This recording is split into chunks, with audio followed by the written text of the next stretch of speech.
今天来一个万能肉酱的食谱。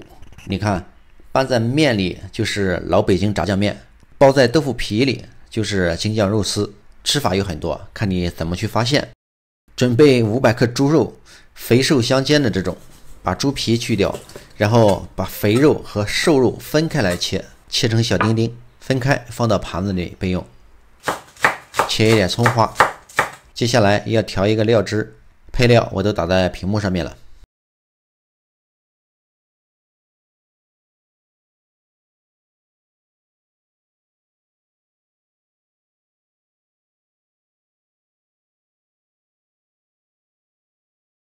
接下来开始制作，起锅不烧油，直接把肥肉倒进去翻炒，炒出猪油后把瘦肉倒进去，再把葱花倒进去一起翻炒，最后加入调好的料汁。刚才的料汁碗里加一点水，倒入锅中稀释一下，小火煮个3-5分钟就可以了。灶台上会有很多油擦干净心情会很好。